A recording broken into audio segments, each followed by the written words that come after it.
ચાલો સ્વાધ્યાય 12.1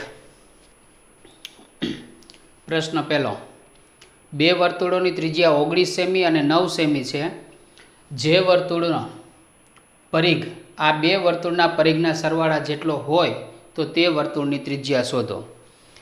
એટલે બે વર્તુળની ત્રિજ્યા આપણને આપી દીધી છે તો નાના વર્તુળ માટે R1 બરાબર 19 સેમી અને R2 બરાબર 9 સેમી। આ બે વર્તુળ 19 સેમી વાળું અને 9 સેમી વાળા જે વર્તુળ છે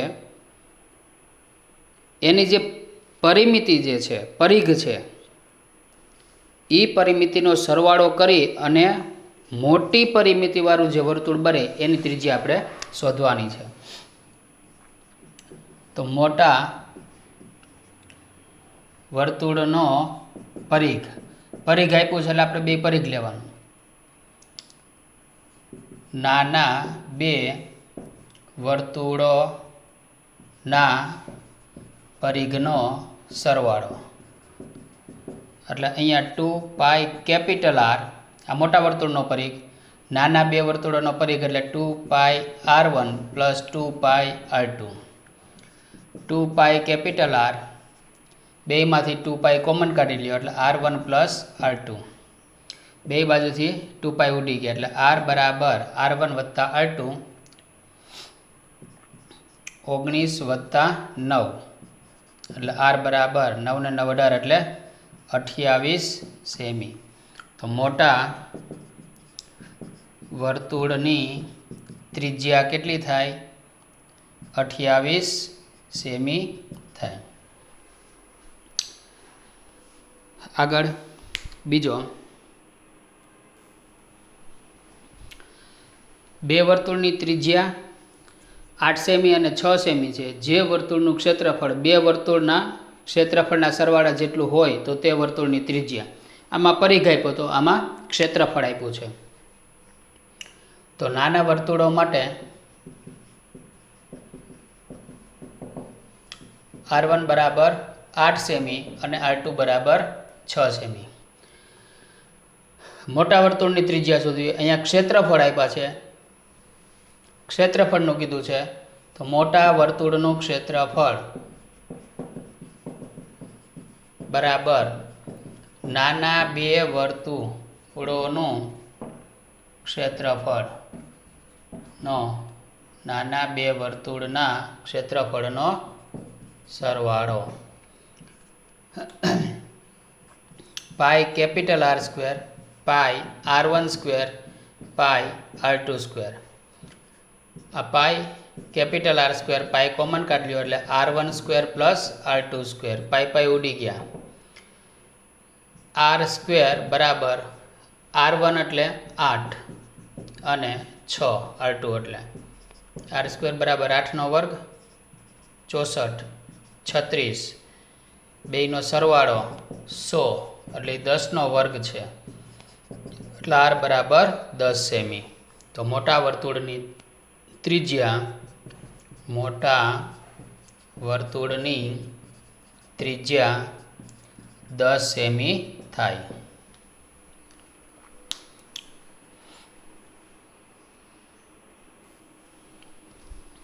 ત્રીજો દાખલો આપેલ આકૃતિમાં તીરંદાજીનું લક્ષ્ય કેન્દ્રની બહારના ભાગમાં એટલે કેન્દ્રથી બહાર તરફ જઈએ તેમ સોનેરી, લાલ, ભૂરો, કાળો અને સફેદ એમ 5 વિભાગમાં ગુણ લક્ષણ દર્શાવે છે। ગુણની ગણતરી માટે સોનેરી રંગ દ્વારા દર્શાવતા પ્રદેશનો વ્યાસ 21 સેમી છે એટલે અંદરના નાના વર્તુળનો વ્યાસ આપ્યો છે 21 સેમી અને દરેક વિભાગની પહોળાઈ આપી છે 10.5 સેમી। તો આ બે વર્તુળ વચ્ચેની ભાગની પહોળાઈ 10.5 10.5 10.5 10.5 છે। તો ગણતરી કરવાના 5 પ્રદેશ પૈકી પ્રત્યેકનું ક્ષેત્રફળ શોધો। એટલે દરેક આ બે વર્તુળની વચ્ચેનો ભાગ સોનેરી ભાગ, લાલ ભાગ, ભૂરો ભાગ અને કાળો ભાગ ને સફેદ ભાગનું ક્ષેત્રફળ શોધવાનું છે। તો નંબર 1 સોનેરી વર્તુળ માટે વ્યાસ આપી દીધો છે D બરાબર 21 સેમી। તો એની ત્રિજ્યા કેટલી થશે? તો કે વ્યાસ ભાગ્યા 2 એટલે 21/2 આટલા સેમી. સોનેરી વર્તુળનું ક્ષેત્રફળ, સોનેરી વર્તુળનું ક્ષેત્રફળ બરાબર πr², 22/7, 21/2, 21/2, 7 તેરી 21, 2 એ 11 એટલે 11 તેરી 33 એને ગુણ્યા 21 ભાગ્યા 2. 21 તેરી 63 વધી 6, 21 તેરી 63, 63 ને 6 69 એને ભાગ્યા 2, 2 તેરી 6, 2 ચોક 8, 1 હોય તો 13 થયા, 2 6 12 અને 2 5 10 આટલા સેમી સ્ક્વેર. આ સોનેરી વર્તુળનું ક્ષેત્રફળ આપણને મળી ગયું. હવે લાલ વર્તુળ માટે નંબર 2, લાલ વર્તુળ માટે ત્રિજ્યા R1 બરાબર પહેલાં કેટલી હતી? 10.5 હતી. આ 21/2 એટલે 10.5 અને ફરી પાછી એમાં 10.5 ઉમેરાય, 10.5 એટલે કેટલી થશે? 21 સેમી. તો લાલ વર્તુળનું ક્ષેત્રફળ જો અહીં આપણે ડાયરેક્ટ પણ શોધી શકીએ. આ નાનું વર્તુળ એના કરતાં મોટું વર્તુળ, 2 વર્તુળની વચ્ચેના ભાગનું ક્ષેત્રફળ શોધવાનું છે. એટલે એ 2 વર્તુળની વચ્ચેનો ભાગ હોય તેને કંકાણાકાર પ્રદેશ કહેવાય. તો લાલ કંકાણાકાર પ્રદેશનું ક્ષેત્રફળ બરાબર મોટા વર્તુળનું ક્ષેત્રફળ એને ત્રિજ્યા આપણે R1 કીધું એટલે πr² માઇનસ એમાંથી આ સોનેરી વર્તુળનું ક્ષેત્રફળ બાદ એટલે πr². પાઈ કોમન કાઢી લઈએ એટલે R1² માઇનસ R², 22/7, 10 R1 એટલે 21, 21નો વર્ગ માઇનસ 10.5નો વર્ગ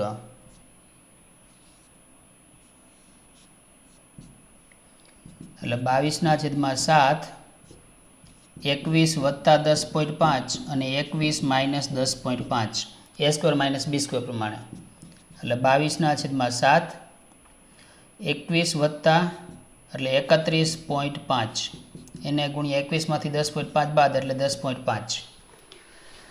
7 વડે ભાગી નાખીએ, 15 × 7 = 105, 15 ગુણ્યા 7 ઉડાડવા છે એટલે 1.5 એટલે 1.5 ગુણ્યા 7 એટલે 7 7 ઉડી ગયા.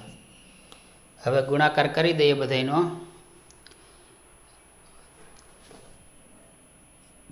22 5 110 વધી 11 પોઈન્ટ, 22 એકા 22, 22 ને 11 33 વધી 3, 22 તેરી 66, 66 ને 3 69.0 એટલે 693 એને ગુણ્યા 1.5,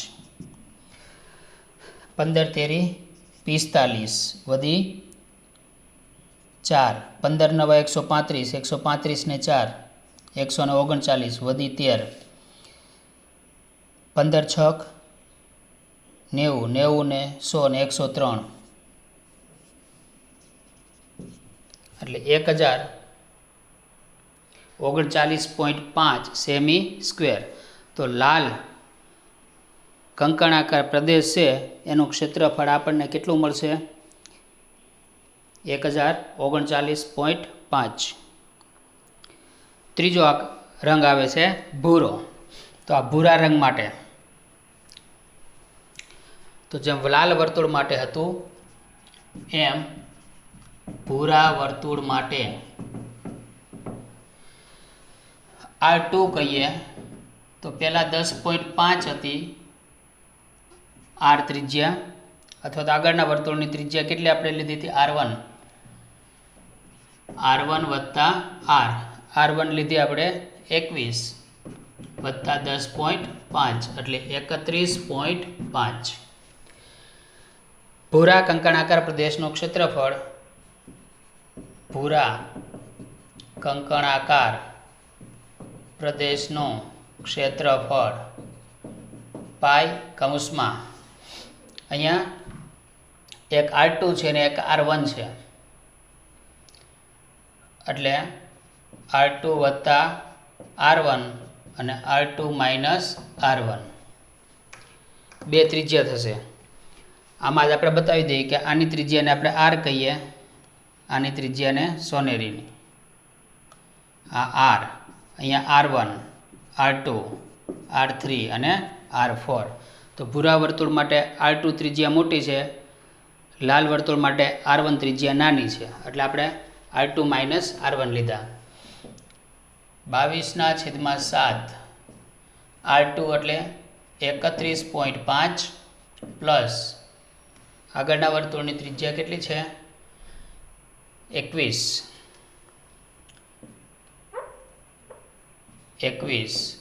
31.5 માઇનસ 21 22/7 31 3 ને 2 5 ને 52.5 31 માંથી 21 બાદ એટલે 10.5 એટલે અહીંયા 15 સત્તા 105 ઉડી ગયા એટલે 7 ઉડી ગયા.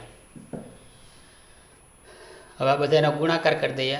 22 5 110 વધી 11 22 દુ 44 ને 55 11 વધી 5 22 5 110 ને 115 એટલે 1155 એને ગુણ્યા 1.5 ગુણાકાર કરી દઈએ.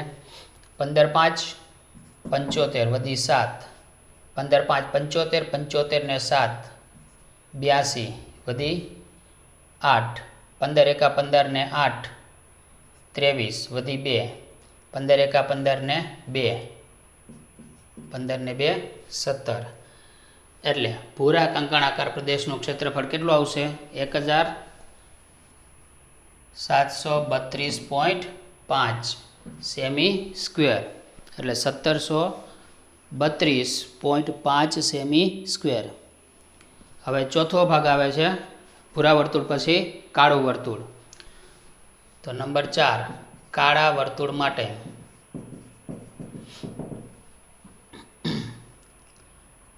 R3 એટલે R2 વત્તા R 31.5 વત્તા 10.5 એટલે 41.5 અને R2 ત્રિજ્યા એટલે 31.5 એટલે ભૂરા વર્તુળની ત્રિજ્યા કેટલી હતી 31.5.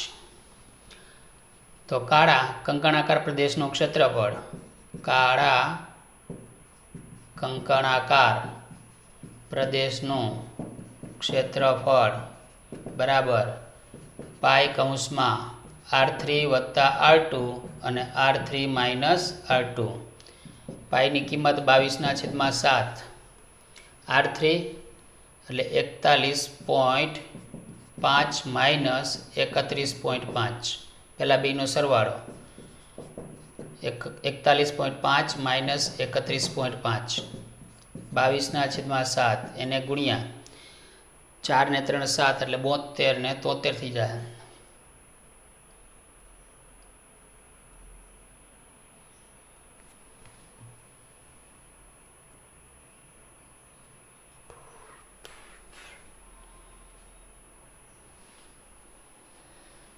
દસ 10.5 વધારો થાય ને હર વખત. 4 ને 3 7 72 ને 73 થઈ જાય એને ગુણ્યા 10.5 એટલે 1.5 ગુણ્યા 7 7 ગયા 22 તેરી 66 વધી 6 22 સત્તા 154 ને 6 160 એને ગુણ્યા 1.5 15 6 90 વધી 9 એટલે 9 એમનામ 15 6 90 0 વધી 9 15 એકા 15 ને 9 24 એટલે 2409 સેમી સ્ક્વેર 2400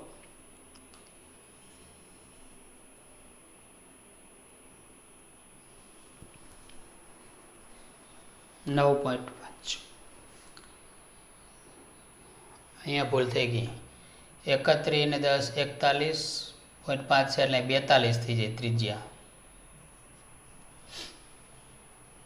અને આ 31.5 એટલે અહીંયા આવશે 42 31.5 ને 42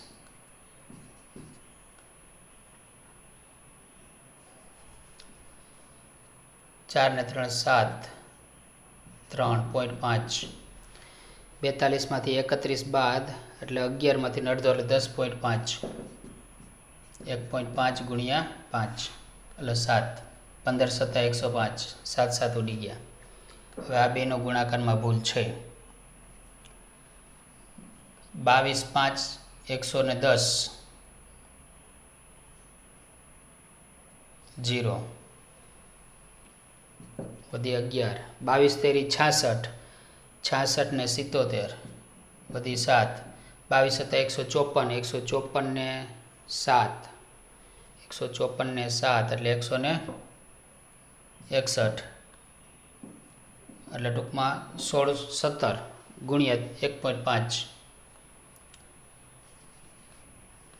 15 સત્તા 105 વધી 10 15 એકા 15 15 ને 10 25 વધી 2 15 છક 90 90 ને 2 92 વધી 9 15 એકા 15 15 ને 9 24 એટલે 2425.5 સેમી સ્ક્વેર એટલે આ કાળા રંગનો કંકણાકાર ભાગ દેખાય એટલે બે વર્તુળની વચ્ચેનો જે કાળો પટ્ટો દેખાય એનું ક્ષેત્રફળ થશે 2425.5 સેમી સ્ક્વેર હવે એમાં પાંચમો ભાગ એટલે પાંચમા વર્તુળનું ક્ષેત્રફળ છે સફેદ તો સફેદ વર્તુળ માટે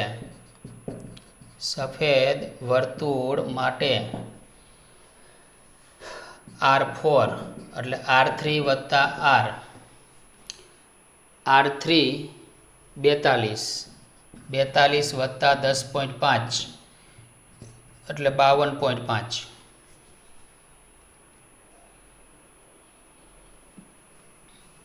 અને R3 એટલે 31.5 તો સફેદ કંકણાકાર પ્રદેશનું ક્ષેત્રફળ સફેદ કંકણાકાર પ્રદેશનું ક્ષેત્રફળ બરાબર પાઈ કૌંસમાં R4 plus R3 R4 minus R3 22/7 R4 એટલે 52.5 પ્લસ 31.5 52.5 માઇનસ 31.52 31.5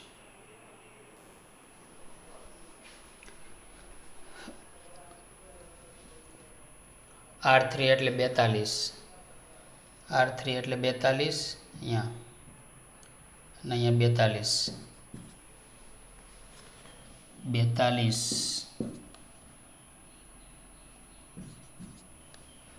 22/7 એને ગુણ્યા આ 0.5 2 ને 2 4 ને 9 52 માંથી 42 બાદ એટલે 10 10.5 15 સત્તા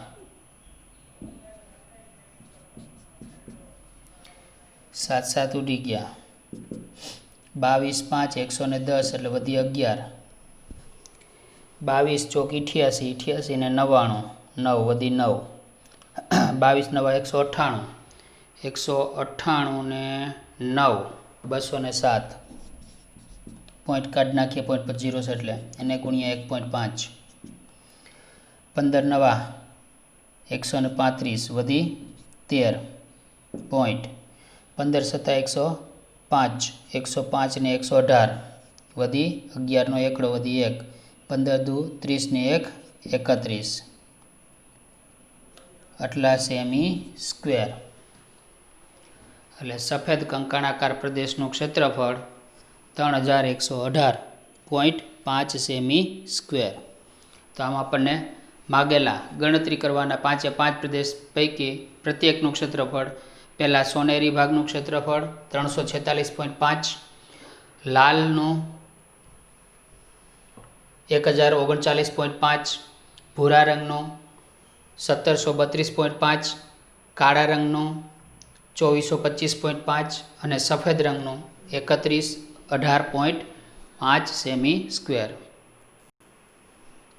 ચોથો પ્રશ્ન, એક ગાડીના દરેક પૈડાનો વ્યાસ આપ્યો છે 80 સેમી. જો ગાડીની 66 કિમી પ્રતિ કલાકની ઝડપે મુસાફરી કરે તો દરેક પૈડું 10 મિનિટમાં કેટલા પરિભ્રમણ પૂર્ણ કરશે? હવે ગાડીની ઝડપ કેટલી છે? ગાડીની ઝડપ બરાબર 66 કિમી પ્રતિ કલાક, એટલે 1 કલાકમાં 66 કિમીનું અંતર કાપે છે. 1 કલાક એટલે 60 મિનિટ. 1 કલાક બરાબર 60 મિનિટ. તો 60 મિનિટમાં કાપેલું અંતર બરાબર 66 કિમી. 60ની જગ્યાએ આપણે પહેલાં મીટરમાં ફેરવી નાખીએ તો 60 મિનિટમાં કાપેલું અંતર બરાબર 66 ગુણ્યા 1000, એટલે અહીંયાથી જાય મીટર. 60ની જગ્યાએ 10, આપણને કેટલાનું કીધું છે? 10 મિનિટમાં. તો 10 મિનિટમાં કાપેલું અંતર બરાબર 10 ગુણ્યા 66 ગુણ્યા 1000 એને ભાગ્યા 60. અહીંયા 11 6 66, 10 6, 6 6 ગયા, 10 10 ગયા, 11 ગુણ્યા 1000 એટલે 11000 મીટર. પૈડાએ 60 મિનિટમાં અને પૈડાએ 60 મિનિટમાં કાપેલું અંતર. હવે પૈડાનો વ્યાસ આપી દીધો છે d બરાબર 80 સેમી. પૈડાનો વ્યાસ, તો એની ત્રિજ્યા r બરાબર d ભાગ્યા 2 એટલે 80 ભાગ્યા 2 એટલે 40 સેમી. હવે પૈડાનો પરિઘ એટલે ફરતી કિનારી, તો પૈડાનો પરિઘ બરાબર 2πr 2 ગુણ્યા 22/7 ગુણ્યા 40, 22 ચોક 88, 176 એટલે 1760/7. આ પૈડાનો પરિઘ એટલે પૈડાએ એક પરિભ્રમણ પૂર્ણ કરવા માટે કેટલું અંતર કાપશે? 1760/7 આટલા સેમી. હવે એને મીટરમાં ફેરવવા હોય તો 1760/ને આપણે 100 વડે ભાગી નાખીએ, 7 100 વડે, એટલે અહીંયા મીટર થઈ જાય. એક મિનિટ ઉડી ગયું એટલે 176/70. સેમીને આપણે 100 વડે ભાગી નાખીએ એટલે શેમાં ફરી જાય? મીટરમાં. એટલે કેટલું આવશે? 176/70 મીટર. આ પૈડાનો પરિઘ છે એટલે 176/70 મીટર અંતર કાપતા એક પરિભ્રમણ પૂરું થાય. તો આટલા મીટરે કેટલા પરિભ્રમણ પૂર્ણ થાય? 76/70 મીટર અંતરથી બનતા પરિભ્રમણ બરાબર 1. તો આપણી પાસે અંતર કુલ કેટલું છે? 11000 મીટર અંતરથી બનતા પરિભ્રમણ બરાબર કેટલા? તો 11000 ગુણ્યા 1 એને ભાગ્યા 176/70. છેદનો છેદ ક્યાં જતો રહેશે? અંશમાં. એટલે 11000 એને ગુણ્યા 70 છેદમાં 176 એટલે 16 ગુણ્યા 11 થશે. એટલે અહીંયા 11 ઉડી ગયા એટલે 1000 વધશે.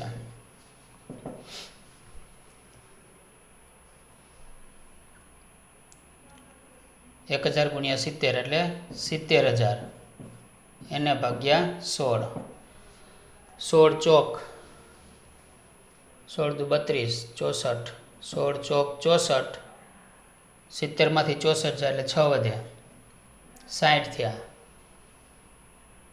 60 એટલે 16 તેરી 48 12 વધ્યા 120 થયા 16 સત્તા 112 8 વધ્યા 80 થયા 16 5 80 એટલે આના ભાગલા 4375 ગુણ્યા 16 છેદમાં 16 એટલે 16 ઉડી ગયા એટલે આટલા પરિભ્રમણ થશે. તો કેટલા પરિભ્રમણ પૂર્ણ કરશે? 4375 10 મિનિટમાં પરિભ્રમણ પૂર્ણ કરશે. પ્રશ્ન 5. જો વર્તુળની પરિમિતિ અને ક્ષેત્રફળ સમાન સંખ્યા હોય તો વર્તુળની ત્રિજ્યા શોધો. તો એક બાજુ વર્તુળની પરિમિતિ આપી છે અને એક બાજુ વર્તુળનું ક્ષેત્રફળ. આ બેયની સંખ્યા સમાન છે. બેના સૂત્ર મૂકીએ. વર્તુળની પરિમિતિ એટલે એનો પરિઘ, વર્તુળનું ક્ષેત્રફળ એટલે πr², 2πr πr એટલે બે બાજુથી πr ઉડી ગયા એટલે r બરાબર 2 એટલે r બરાબર 2. તો વર્તુળની ત્રિજ્યા કેટલી આવશે? 2. પછી સેમી હોય તો સેમી ને મીટર હોય તો મીટર, જે એકમ આપેલો હોય તે.